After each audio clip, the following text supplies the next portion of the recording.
안녕하십니까. 삶이 변하는 인문학 보성TV의 김보성입니다. 오늘의 북리뷰는 김주환 교수의 바로 그릿입니다. 이 책은 기존 저자의 책 내면 소통의 이론을 자녀 교육에 적용한 책입니다. 학부모가 중요한 대상이 되죠. 그런데 일반인들이 자기 자신에게 적용시켜봐도 너무 좋은 책이었습니다. 내면 소통은 마음 근력이라는 개념을 말하는데요. 우리 몸에 근육이 있죠. 이러한 근육을 운동을 통해 훈련해서 강화하듯이 이 마음에도 근육이 있다고 합니다. 이러한 마음의 근육을 훈련해서 근력을 강화시킬 수가 있다라는 내용이죠. 그릿을 읽고 나면 보다 자세히 알고 싶어져서 내면 소통도 읽어봐야겠다는 그런 생각이 듭니다. 자, 그럼 그릿 속으로 한번 들어가 보도록 하겠습니다. 주위에서 말합니다. 열심히 노력하면 할 수가 있어. 그런데 말처럼 이렇게 열심히 노력이라는 것이 정말 쉽지가 않습니다. 그릿에서는 열심히 노력이라는 것은 한다고 되는 것이 아니라고 하죠. 오늘부터 열심히 해야지 하고 마음을 먹어도 할 수 있는 게 아니라고 합니다. 왜냐하면 열심히 노력하는 것이 능력이기 때문입니다. 즉 노력 자체가 능력이라는 거죠. 우리는 노력을 안 하는 것이 아니었습니다. 못하는 것이었습니다. 바로 이 노력하는 능력을 먼저 길러야 노력이라는 것을 할 수가 있었기 때문입니다. 어떻게 노력을 기를 수 있을까요? 마음 근력이라는 것을 길러야 노력하는 힘이 생긴다는 것입니다. 몸의 근력을 길러야 더 무거운 물건을 오랫동안 들고 있을 수 있고, 마음 근력을 길러야 노력을 더 집중적으로 오랫동안 지속할 수가 있다는 거죠. 이렇게 무엇이든 해낼 수 있는 마음 근력을 바로 그릿이라고 합니다. 그릿은 GRIT, 네 가지 영어 단어의 약자입니다. G는 능력을 성장한다는 믿음, R은 회복 탄력성과 대인 관계력, I는 내재된 동기, T는 끈기라는 네 가지 단어의 약자입니다. 이 네 가지 상태가 길러지면 마음 근력이 있다는 것이고, 이렇게 마음 근력이 있으면 우리의 뇌, 몸, 행동, 이 감정이 반응합니다. 뇌는 편도체가 안정화되고 이 전전두 피질이 활성화된 상태고요. 몸은 심폐, 면역, 혈액순환 등이 건강한 상태가 됩니다. 행동은 어떤 일이 뜻대로 되지 않아도 다시 튀어오르고 하려는 일에 에너지를 모으고 쏟아붓게 됩니다. 감정은 침착하고 차분하면서 자신과 타인을 용서하고 연민하고 사랑하고 수용하고 감사하고 존중하는 마음 상태가 됩니다. 이것이 바로 마음 근력을 길러 그릿의 상태가 되는 것이라고 말합니다. 자, 그렇다면 첫 번째, 나는 자기 개발이 왜 잘 안 될까? 우리는 대부분 성공하는 법을 알고 있습니다. 예를 들어 첫 번째, 장기 목표를 세운다. 두 번째, 단계적으로 이것을 수행한다. 세 번째, 피드백을 받아본다. 네 번째, 이 피드백을 받은 것으로 점진적으로 개선해 나간다. 자, 이렇게 여러분들이 목표 설정을 하고 실행을 해 나간다고 한번 해보죠. 그런데 이게 잘 안 됩니다. 왜 안 될까요? 바로 이것이 내가 그릿이 생긴 바탕에서 해야 되기 때문이라는 겁니다. 그렇다면 그릿을 키워야 됩니다. 바로 마음 근력이죠. 그럼 마음 근력이 무엇인지 알아야 합니다. 마음 근력이란 건 첫 번째 자기 조절력, 두 번째 대인 관계력, 세 번째 자기 동기력을 말합니다. 아, 그래? 그럼 이걸 어떻게 길러? 라는 생각이 드실 겁니다. 이것을 기르기 위해서는 바로 긍정적인 자아를 만들어야 한다고 말합니다. 바로 감사, 사랑, 존중의 훈련을 해야 길러진다는 것이죠. 우리가 어떤 일을 할 때 목표와 실행을 하는데 결과적으로 잘 안 됐다라고 한다면 바로 마음 근력을 기르는 단계를 먼저 거쳤어야 한다는 말입니다. 우리가 흔히 자기계발식 조언을 통해서 내가 좋아하는 일을 찾고 목적을 가지고 그리고 희망을 품고 연습을 하라고 하면 오히려 뜻대로 되지 않아서 좌절감이 생기고 부정적인 감정이 커져서 결국 마음 근력이 약화되는 위험성이 있다는 겁니다. 이것은 바로 순서의 문제다라고 저자는 말합니다. 우선 마음 근력을 키우고 그리고 그 결과로 목적과 노력을 할 수가 있다는 것이죠. 자, 그럼 두 번째, 마음 근력이 무엇인지 알아야 이것을 키울 수 있다입니다. 마음 근력은 아까 전에 말씀드린 대로 세 가지로 구성된다고 했죠. 자기 조절력, 대인 관계력, 자기 동기력이 바로 마음 근력이라고 했는데요. 자기 조절력은 내가 내 자신을 조절할 수 있는 능력을 말합니다. 감정 조절력, 끈기, 집중력과 같은 것들이 바로 자기 조절력입니다. 대인 관계력은 상대방의 생각과 감정을 알아차리고 공감하는 능력을 말합니다. 자기 동기력은 하고자 하는 일에 스스로 동기를 부여하는 힘입니다. 이 세 가지 힘이 바로 우리 뇌의 편도체와 전전두피질이라는 이 두 기관과 밀접한 관계가 있다고 저자는 말합니다. 편도체라는 부분은 불안, 분노, 짜증과 같은 부정적인 감정, 우리의 기본적인 욕구를 담당하는 곳이라고 하죠. 예를 들어 다이어트를 결심했는데 한밤중에 갑자기 야식이 땡깁니다. 이때는 바로 편도체가 활성화된 상태인 거죠. 욕구가 막 일어나고 있습니다. 그런데 우리는 생각을 합니다. 아니야, 이땐 참아야 돼. 아침에 기분이 좋고 살도 빠질 거야. 이것이 바로 전전두피질이 하는 역할입니다. 이 부위는 이성적 판단과 분석을 하는 곳이죠. 누가 이길까요? 여러분도 많은 경험이 있으시겠죠. 이렇게 편도체가 활성화된다는 것은 부정적인 감정과 욕구가 활성화되었다는 것입니다.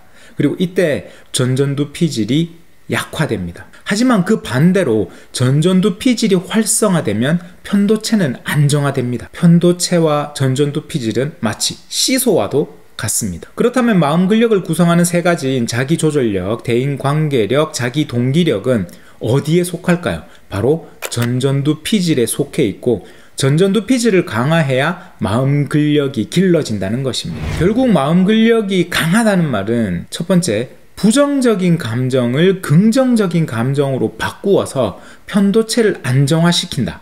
그리고 두 번째, 자기 조절력, 대인관계력, 자기 동기의 힘인 전전두피질을 활성화시킨다는 것입니다. 이것이 바로 그릿이 강한 상태가 된다는 것을 저자는 말합니다. 자, 이제 우리가 정말 궁금한 건 바로 이거죠. 아니, 어떻게 마음 근력을 키워? 조금 전에도 말했지만 우선 편도체가 안정화된 상태를 만들어야 된다고 합니다. 그런 상태에서 전두엽에 속한 세 가지 힘을 길러야 되죠. 편도체는 부정적인 감정입니다. 생각해보면 우리는 이때 몸에 힘이 잔뜩 들어가 있다는 것을 알 수가 있습니다. 사실 어떤 상황에서 나쁜 상황이 발생을 하면 우리 뇌가 인지를 하죠. 이때 몸에 심장박동이 빨라집니다. 그리고 근육에 힘이 들어가게 되는데, 이렇게 신체 반응을 통해 뇌가 두려움, 불안 같은 감정을 발생시킨다고 합니다. 보통 우리는 반대로 생각했죠.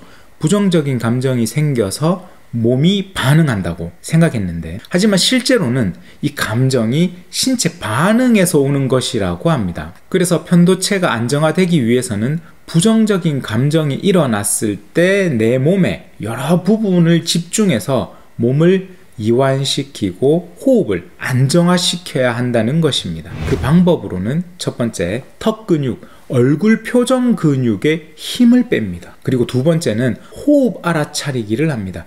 내가 지금 들이마시고 내쉬고 있는 행위 자체를 가만히 알아차리는 연습을 해야 된다고 하죠. 이렇게 몸에 힘을 빼고 호흡이 잔잔해지는 상태를 유지하면 감정이 안정화가 된다고 합니다. 바로 편도체가 안정화되는 것입니다. 자, 그리고 세 번째로 부정적인 곳에서 벗어나야 된다고 말합니다. 편도체가 활성화되었다는 것은 부정적인 감정이 강하다는 것이죠. 그런데 이것은 점령성이 매우 빠르다고 합니다. 어떤 공간 속에 누군가 매우 부정적인 감정을 크게 일으키면 주변의 다른 사람들에게도 빠르게 전염됩니다. 이것을 편도체 전이 현상이라고 합니다. 사실 인간이 진화하면서 필요에 의해 발달했다고 하죠. 옛날에 한 무리의 부족이 모여 있었습니다. 자, 이때 적이나 맹수가 나타났습니다. 누군가 이를 가장 먼저 알아차렸죠. 온몸의 신경이 곤두서고 위기 상황을 느낍니다. 이 감정이 빠르게 주변 부족민들에게 전해져서 위험 상황을 빨리 대처해야 살아남게 되는 것이죠. 위기 상황에서 일어나는 극도의 스트레스와 감정이 주변에 전염되는 것은 인류 생존을 위해 발달한 것이라는 겁니다. 그러니까 우리가 만약 부정적인 공간 속에 있다, 그렇다면 얼른 그곳을 벗어나서, 혹은 얼른 그 상대에게서 벗어나서 자리를 옮겨야 합니다. 타인의 부정적인 감정은 나에게 치명적으로 전염이 됩니다.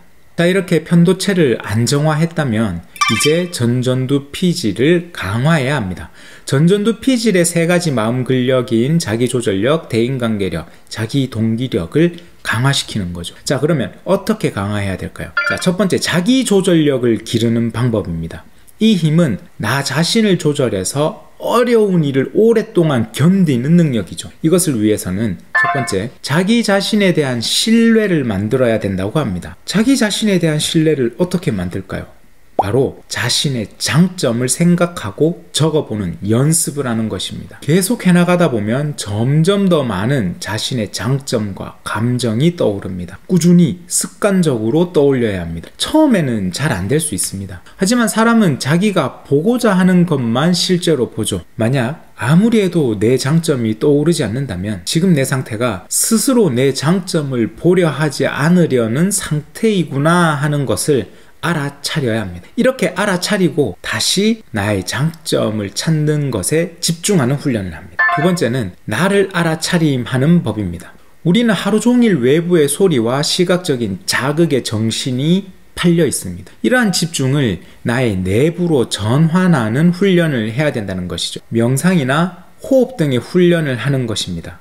지금 일어나고 있는 나의 생각과 감정에 집중하는 훈련을 합니다. 자, 그리고 마지막 세 번째는 꾸준한 운동입니다. 격한 운동이 아니라 30분에서 1시간 정도라도 살짝 땀이 나는 낮은 강도의 유산소 운동을 꾸준히 해야 된다는 것입니다. 자, 이제 두 번째, 대인관계력을 기르는 방법입니다. 이 힘은 공감 능력이죠. 스트레스가 발생했다고 한번 해봅시다. 이때 전전두 피질을 지켜내는 방법이 무엇이었을까요? 원시 시대에 이 편도체 전이 현상이 일어났을 때 상황을 말씀드린 것처럼, 자, 위험한 상황에서는 극도의 스트레스가 발생을 하죠. 그 상황을 해결해 나가기 위해 내 옆에 든든한 동료가 있다면 내 마음이 안심이 될 겁니다. 이렇게 좋은 관계가 잘 형성되어 있다는 것은 생존의 필수적인 조건이었죠. 이러한 관계의 안정성이 현대를 살아가는 지금까지도 행복감이라는 감정의 근원이 됩니다. 그런데 이런 원만한 인간관계를 맺고 유지하는데도 훈련이 필요합니다. 그 방법으로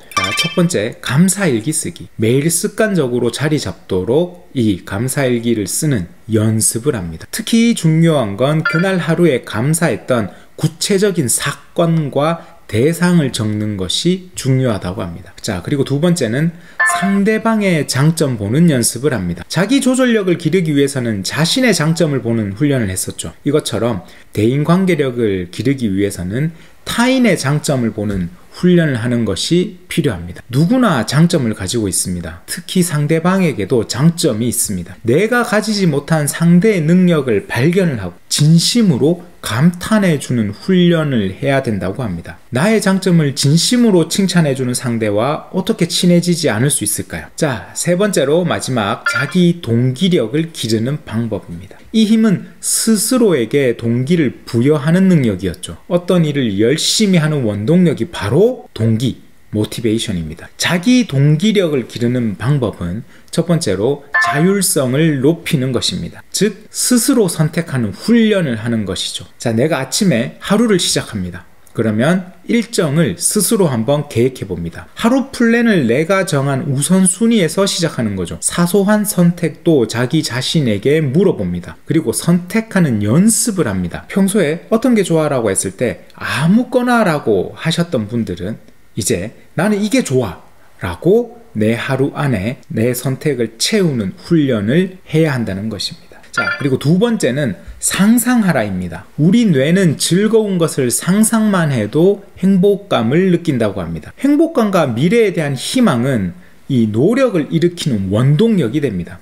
하고 있는 일이나 공부가 잘 되고 좋은 성과가 일어나는 상황, 이 상황을 상상하는 것만으로도 좋은 기분이 일어나야 합니다. 자, 그리고 세 번째로 원하는 것과 현실의 격차를 명확하게 인식하는 것입니다. 상상만 해도 좋은 내 미래와 그것을 이루기 위해 내가 지금 해야 할 것을 명확하게 계획을 하는 것이죠. 행복한 미래로 가기 위한 지금의 내가 해야 할 일 목록을 만들어 봅니다.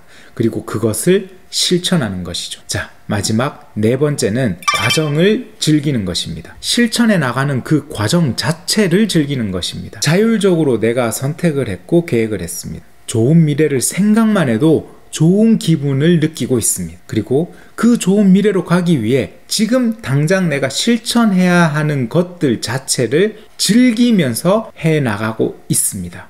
이것이 바로 자기 동기력을 향상시키는 방법입니다. 우리는 이때까지 순서가 잘못된 실행을 해왔을지 모릅니다. 열심히 노력하자. 목표를 찾고 계획을 해서 실천하자. 하지만 이러한 일들이 어느 순간 지치다 보니 멈춰버리면 오히려 부정적인 감정만 이렇게 키워졌을지도 모릅니다. 노력하면 끈기가 생길 거야 가 아니라 끈기를 만들어야 노력을 할 수 있어 라는 이 법칙은 단순하지만 큰 인사이트를 우리에게 주죠. 그릿이라는 책은 2013년 김주환 교수님이 처음 발간한 책입니다. 그 이후 미국에서도 이 그릿이라는 제목으로 비슷한 내용의 책들이 이어서 발간이 되었습니다. 그 중에서도 가장 유명한 책이 2016년에 발간된 엔젤라 더크워스의 그릿입니다. 저도 처음에는 둘 중에 어떤 책이 그릿인지 헷갈렸는데요. 비슷하지만 다른 점이 있습니다. 일단 김주환의 그릿은 4개 영어 단어의 약자입니다. 하지만 더크워스의 그릿은 일반 명사 그릿입니다. 이 단어는 투지, 집념이라는 의미죠. 내용 또한 다릅니다. 더크워스의 그릿은 성공을 위해서는 집념이 중요하다는 내용이죠. 김주환 교수의 그릿은 집념을 키우기 위해 마음 근력을 먼저 키워야 한다는 내용입니다. 그리고 이 그릿이라는 책은 2013년에 김주환 교수님이 먼저 발간한 책이라는 점입니다. 자, 이렇게 혹시 여러분들께서 서점에 가서 이렇게 그릿이 여러 권이 있다라고 했을 때 국내에 김주환 교수님이 쓴 이 그릿이라는 책과 미국에서 나온 더크워스의 그릿이라는 책이 있으면 헷갈릴 것이 아니라 이런 차이가 있구나 라고 아시고 선택해서 읽어보시는 것도 좋은 방법이라고 생각합니다. 자, 이렇게 오늘은 김주환의 그릿을 한번 리뷰해 봤습니다. 이 책은 김주환의 내면 소통이라는 책을 함께 보면 훨씬 좋겠다는 생각이 들었습니다. 그릿은 대상이 학부모를 대상으로 한 책이라는 특징이 있었지만 일반인들에게도 매우 중요한 내용을 담고 있기 때문에 무난하게 읽어도 좋다는 생각이 듭니다. 다음에도 더 좋은 책으로 여러분들을 찾아뵙겠습니다. 감사합니다.